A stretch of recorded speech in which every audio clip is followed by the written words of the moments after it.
It was the sound that made him turn, not a dramatic crash or the clang of something broken, but the simple, mechanical click of the front door locking from the inside. For 03 p.m. on a Wednesday. Same as always. Emma liked routine, maybe more than he did. She called it holding the house together. And yet today, something else held the air in place, a pause, heavy and still, like the moment between a gun being cocked and fired. Tyson stood in the hallway with a grocery bag in one hand and a dripping umbrella in the other. The late spring rain had caught him as he walked back from the station. Nothing unusual in that. He kicked off his shoes absently, his eyes drifting to the base of the stairs. There it was. The umbrella stand. Same one they'd had since their first apartment. Oak base, rusted brass hooks. Except, his umbrella didn't fit. There was another one already there. Bigger. Black, corporate-looking, with a faint red logo on the handle. Stalworth Energy. He didn't recognize it. Not from their home, not from their life. He stared at it a moment too long, as if it might transform into something familiar under pressure. It didn't. The thing didn't belong. He didn't call out to her. The kitchen was humming faintly, the dishwasher cycling through. The TV murmured upstairs, some afternoon crime show she watched half-absorbed while folding laundry. The scent of vanilla candles curled through the air. Everything, on the surface, was exactly as it should be. But that umbrella didn't have a place in this house, and yet there it was, still dripping, like him, but freshly placed. Not a guest's. They never had guests. Not unannounced. Not on weekdays. Not while he was gone. He stepped around it carefully, set the groceries on the counter without unpacking them. Milk bleeding condensation. Bread already beginning to sag. He didn't move. Just listened.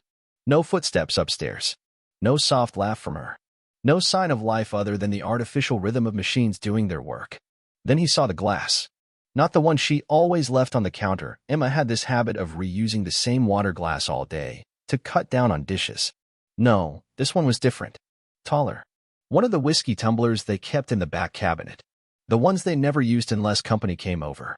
This one sat clean and deliberate beside the sink. One fingerprint on the rim. One smear of pale lipstick. His mouth felt dry. He opened the fridge with a slowness that felt deliberate, almost surgical. Inside, 2 plates covered in cling film. Not Tupperware. Plates. Real ones from the wedding registry set. One with grilled chicken and couscous, garnished. The other half empty. Barely touched. No fork. Just the faint scrape where someone had dragged a bite through sauce and then left it, unfinished. That was Emma's tell. She always cleaned her plate. Always said wasting food was a sin in any decent home. But someone else had eaten here. Half-heartedly. Carelessly. Someone not concerned with her neat rituals. He closed the fridge and didn't exhale. On the counter was her phone, face down. That, too, was strange. Emma never left it out of reach. It was practically glued to her hand. Always tilted toward her, always within view. Now it sat alone, forgotten, like a cigarette still burning in an ashtray.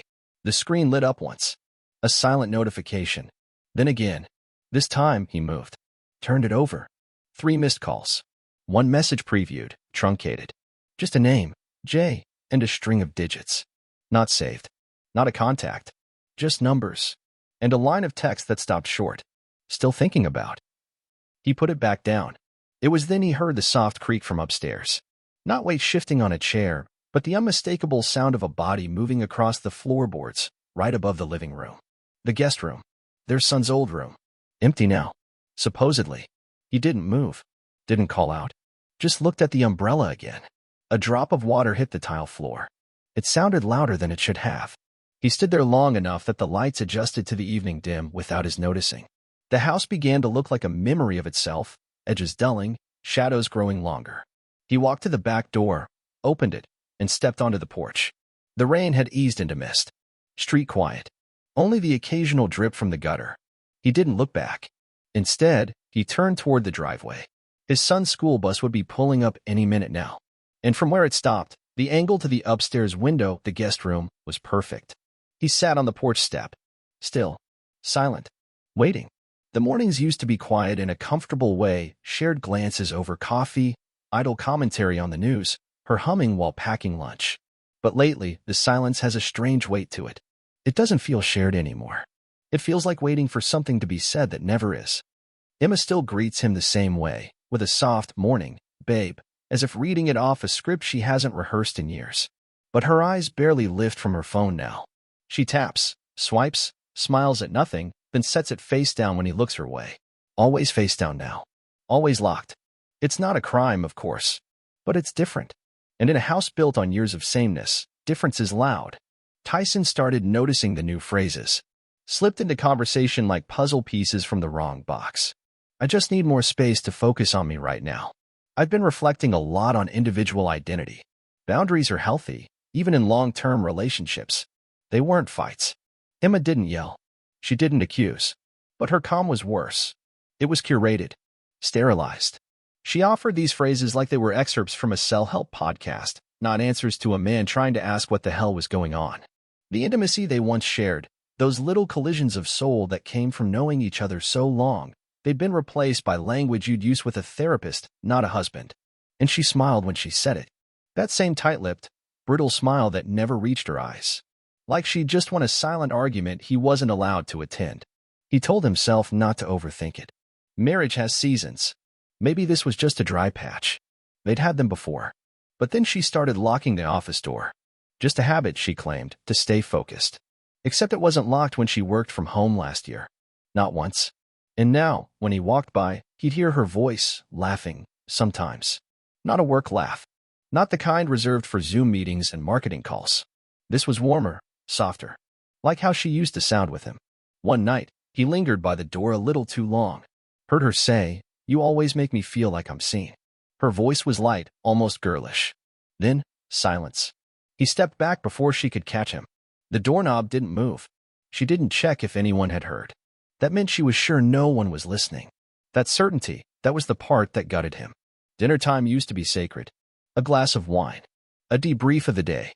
Now it was transactional.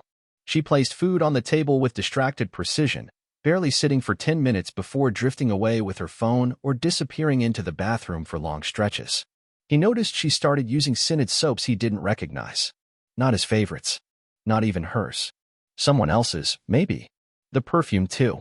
Not the floral one she'd worn for 5 years, the one he bought every anniversary like a ritual. This one was sharper, bolder, meant to be noticed.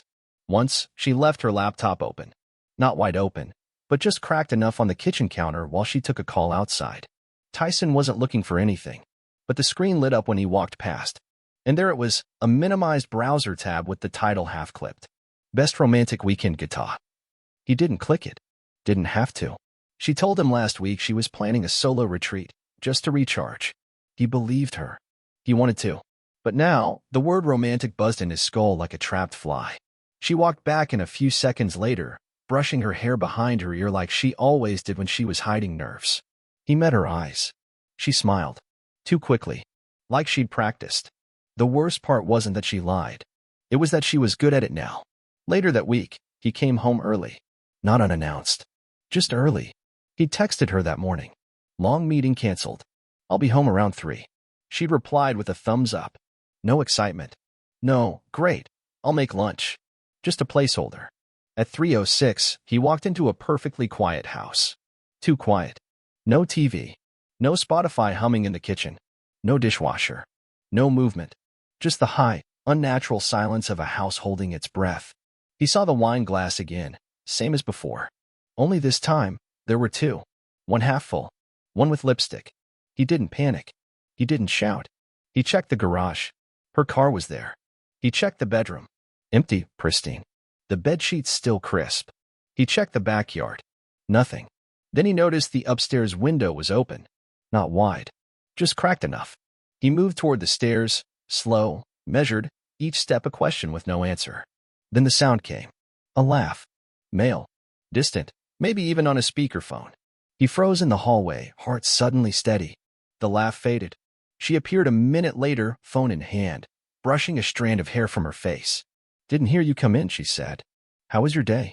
Her tone was smooth. Too smooth. He noticed the dishes were gone now. The glasses vanished. A faint scent lingered, lemongrass and something smokier. A scent he didn't know. He kissed her on the cheek. She flinched, barely. Then smiled again. Tyson didn't ask. Not about the laugh. Not about the wine. Not about the tab. He just nodded, sat on the couch, and watched her walk back upstairs. He stopped believing that night. He didn't confront. He didn't accuse. He just started watching. And what he saw would haunt him longer than anything she could ever say. The night it happened, the house was louder than usual, not in noise, but in presence. Everything felt too deliberate. The folded laundry on the couch was stacked like a showroom, her new lavender detergent scent lingering in the air like a distraction. The soft jazz humming through the speakers wasn't her usual playlist. It was one she'd said, reminded her of nothing. That's what struck him. Tyson stood in the hallway with a mug of black coffee, untouched, cooling by the second. Emma had just left for a team dinner, a phrase she'd started using as casually as grocery run, and yet she'd changed outfits 3 times before settling on one that he didn't even know she owned. She had paused at the mirror in the hallway longer than usual, adjusting a necklace he hadn't seen in years. That alone might have slipped past him. But then came the shoes. Nude pumps with a subtle scuff on the inner heel. He remembered the scuff because he'd watched her curse it 6 months ago after catching it on the edge of a curb. But tonight, it was gone. Buffed out. Perfect. Like someone had taken care of them. Like someone else had noticed. And it wasn't him. He didn't say anything as she kissed him goodbye, not on the lips, but on the cheek, like a farewell at a funeral. Then she was gone. Tyson stood still until he heard the garage door finish closing, and then, in complete silence, he walked into her closet. The new shoes were gone, obviously. But he wasn't looking for those anymore. He was looking for the black duffel she always used on overnight trips, the one with the broken zipper she always cursed and never replaced. It wasn't there. That too wasn't strange. But the backup bag, the one she kept just in case, was missing too. He stared at the empty space where it should have been, the soft outline of dust where it had rested for over a year. Then he opened the dresser drawer, third one down, where they kept warranty cards and old receipts. Not important things, just the forgotten clutter of domestic life. He pulled out a thin white envelope near the bottom. Inside was a folded piece of paper. No name. No note. Just a glossy 5x7 photograph. It was his son, Liam, standing on the front porch. Alone. Staring up. At their bedroom window. Tyson remembered this moment instantly. It was 2 weeks ago, on a Saturday, when Emma said she was doing a home spa day and needed no interruptions. He'd taken Liam to the park, then let him run ahead to the porch when they got back. He thought nothing of it then. But now, in the photo, his son wasn't smiling. He wasn't playing. He was staring with that pure, curious focus only children have, at the open window above him, where the curtain had just barely been lifted, where a hand, not Emma's, was unmistakably visible. Large. Pale. Male. Tyson stared at it for a long time. That single hand, resting lightly on the windowsill, like the man behind it had no idea, or didn't care, that anyone could see. But it was the angle that shattered everything. This photo wasn't taken by accident. It was shot from across the street, zoomed in with intent. Whoever took it knew what they were doing, knew what it would show, and they'd slipped it into their own drawer, in their own home, which meant Emma had seen it, and chose to leave it there. Tyson didn't feel rage. He didn't feel heartache. Those emotions belonged to the man he was before he opened that drawer. The man who still believed there was something left to save. No, what filled him now was focus. Cold, sharpened focus. A wire in his mind clicked into place, and everything Emma had done suddenly made sense. The missed family events. The sudden need for space. The deflections, the therapy talk, the forced laughter. She hadn't just checked out of the marriage. She was playing the long game, waiting for him to make a mistake. To explode. To become the villain in whatever story she was rewriting. But he wouldn't give her that. Not now. Not ever. Tyson walked calmly back to the living room, sat down at the desk, and opened his laptop. Not to check her accounts. Not to snoop. He already knew enough. No, he opened a blank spreadsheet and titled it, Exit Strategy. The war had begun. She just didn't know it yet. But their son would. He'd make sure of it. Because Liam had already seen more than she realized. And now? Now Tyson would make sure he saw everything. She didn't know he'd invited Liam. That was the first mistake. She walked into the house like it was any other Sunday, grocery bags on her arm, smile dialed up to 10, the kind of saccharine warmth that only shows up when there's something to hide. I grabbed that oat milk you like, she said, setting the bags on the counter like she was dropping off alibis. Tyson didn't respond. He didn't need to. Because Liam was already at the kitchen table, quiet, drawing spirals on the edge of his math homework. I was flicking between them. She saw him and paused. Blinked once. Liam? I thought you were with your dad today, she said. And Tyson finally looked at her. He is. Just that. Nothing more. But it was enough. Her smile slipped for a breath. Then came the quick recovery. Well, that's nice. I just didn't expect, she trailed off. That was mistake too.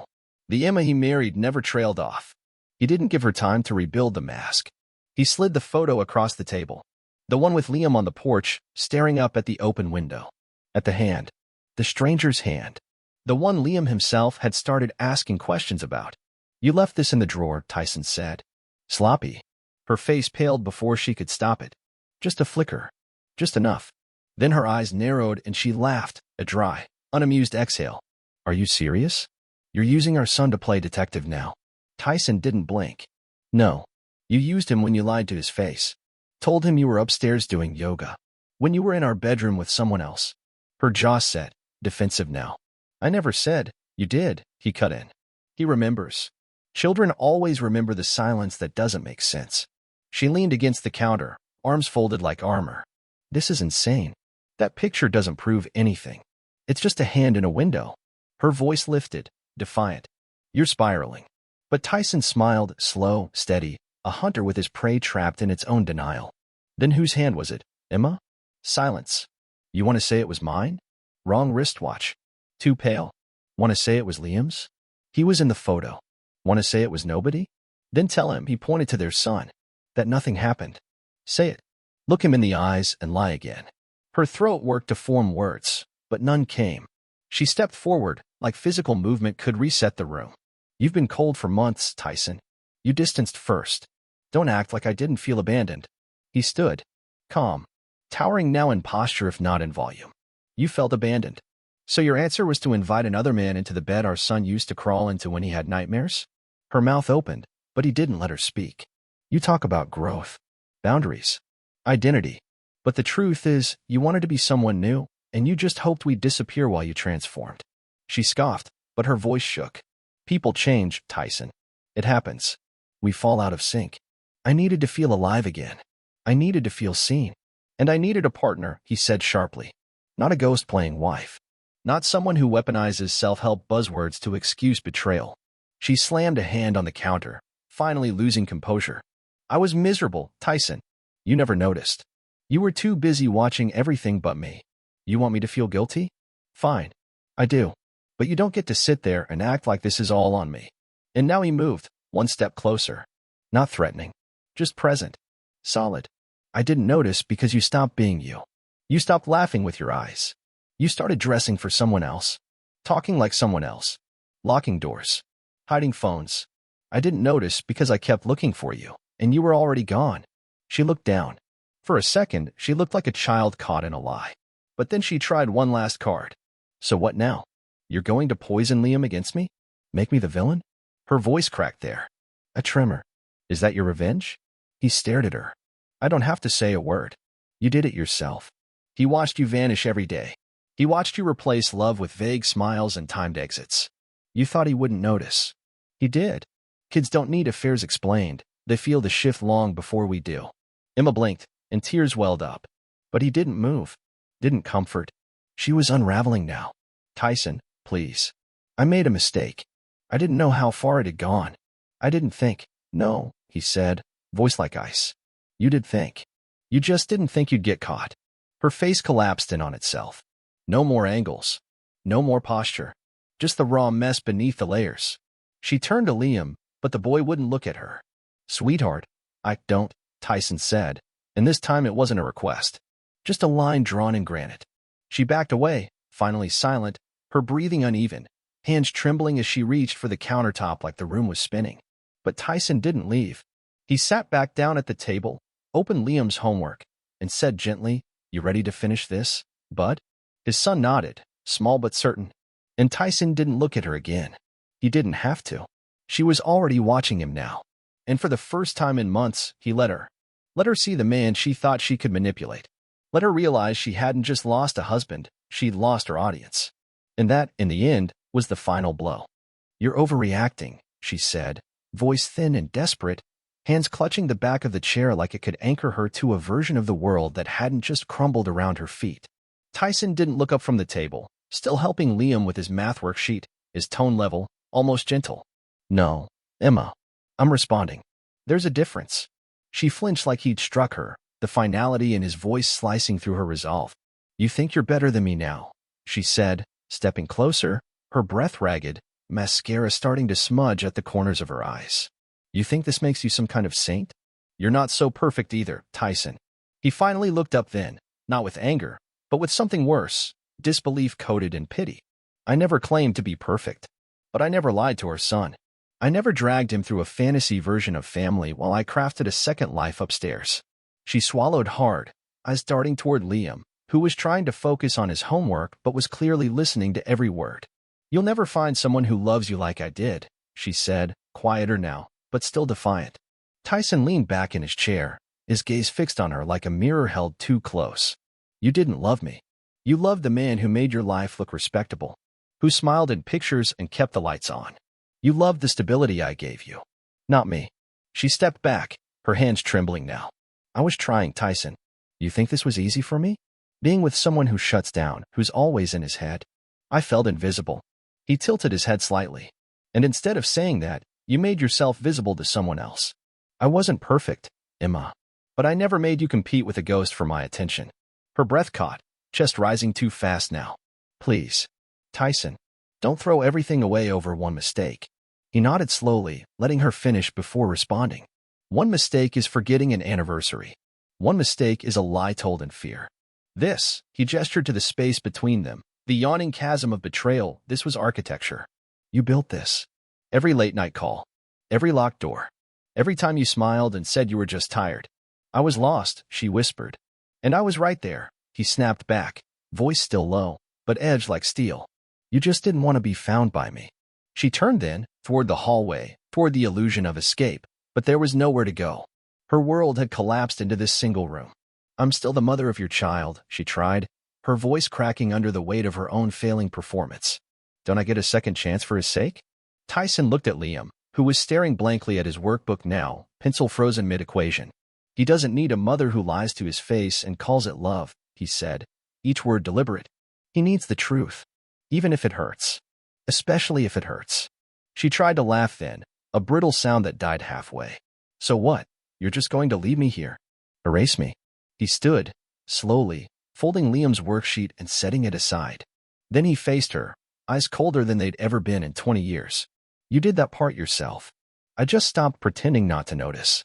Her face crumpled, and for a moment, she looked like a stranger wearing her own skin. "You don't mean that. You can't. You loved me." He nodded once. "I did. And I kept loving you long after you stopped being someone worth loving. That's the part one regret." She reached for him, but he didn't move. "Tyson, please. I can change. I can fix this. I'll go to therapy. I'll end it. He raised a hand and she stopped talking. "No. You'll fix yourself because you have to. Not because I'm still here to catch you when you don't." The kitchen was too quiet now, the ticking of the clock suddenly thunderous. From the living room, the faint sound of the neighbor's TV echoed, a cooking show, laugh track faint behind the walls.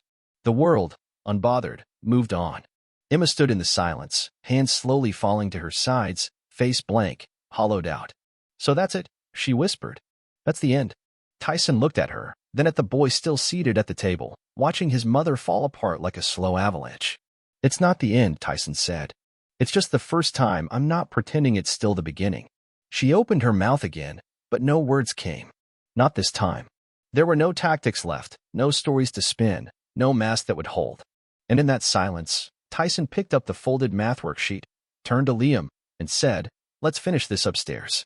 As they walked past her, Emma stood motionless, blinking into the stillness she had created, the emptiness she thought she could control. Tyson didn't look back. He didn't need to, because the silence she had always used to hide in was now hers alone. And this time, it wasn't peaceful. It was punishment. She showed up on a Tuesday, hair tied back like it was still last spring, makeup trying too hard to look effortless, clutching the same leather bag she used to carry to conferences, the one she always said made her feel professional and feminine. But now it just looked heavy, unnecessary. She stood outside the school gate, watching from across the street as Tyson waited for Liam, who was bouncing a worn soccer ball against the curb. She didn't wave, just stood there like a ghost who hadn't learned it was dead yet. A week later, it was a message. Then 2. Then 5. "I still love you. We were soulmates. Please, just talk to me." She tried every tone, nostalgic, apologetic, seductive, shattered. He didn't answer any of them. Not because he wanted to hurt her. Not anymore. But because there was nothing left to say to someone who'd already written herself out of the story. The Emma he once knew, the woman who used to whisper dreams into the crook of his neck, who once traced their son's nose and called it your exact stubborn shape, she was gone long before the affair. What was left was someone who thought she could manipulate grief into sympathy. But this wasn't grief anymore. This was dust. Her job was the first thing to go. Office gossip spreads like wildfire when you sleep with someone 2 rungs up the ladder and they get transferred to corporate while you're left behind explaining ethics to HR. Then her social circle, those cocktail night friends who rallied behind her growth, when she framed the separation as mutual, quietly unfollowed, unsubscribed, disconnected. A few sent her screenshots. One posted a quote about learning who claps when you win. She commented something bitter. It got no likes. Her family was polite at first, but then cold. Her sister stopped replying after Emma tried to borrow money. Her mother said, maybe it's time to reflect instead of reach. The man she risked it all for? The one who told her she was electric, wild, reborn? He blocked her after she showed up unannounced at his apartment and his new girlfriend opened the door. That night, she called Tyson. She didn't even say hello. Just cried into the phone, breathless and hollow, repeating his name like a prayer she'd never believed in until now. Please, Tyson. Please just talk to me. I'm not okay. He listened. Silent. Then said, I hope you get help. And hung up. That was the last time her number wasn't blocked. Months passed. She started volunteering at a community center, hoping the illusion of redemption might bring back something she could hold onto. But people can feel desperation the same way animals smell fear. No one leaned in. Everyone leaned out. She wore her shame like a sin she couldn't wash off. At night, she scrolled old photos, birthdays, anniversaries, beach days. She zoomed in on Tyson's hand resting on her back, Liam's fingers tangled in hers. She messaged again, this time just one line. I remember everything. No reply. What haunted her most wasn't that he hated her. It was that he didn't. He just didn't need her anymore. Not her guilt, not her explanations, not her broken promises wrapped in maybe someday. She tried one last time. She stood outside his door, unsure if she wanted him to open it or not. When it did, Tyson didn't look surprised. Just calm. Ready to end something that she still hadn't accepted was over. She said the words like they still had power. You're the only person who ever really knew me. He tilted his head, not cruel, just honest. I used to know someone who wore your face. She died the day she asked our son to believe her lies. Her breath hitched. But I've changed. He nodded. So have I. And then, the moment that broke her. He looked her in the eye and didn't see her. Not the woman who betrayed him. Not the woman who left their son asking questions no child should have to ask. Not the manipulator, the liar, the performer. He looked at her the way you look at an old jacket in a box you forgot to throw away. Something that used to mean something, but now just takes up space. And she felt it. Not rejection. Something worse. Irrelevance. A stranger with shared memories and no meaning. He closed the door, and she stood there a while, as if the longer she waited, the more likely time would rewind. It didn't. And eventually, even she had to walk away. Thanks for listening. Let me know where you're watching from, and what you would have done if it were your wife.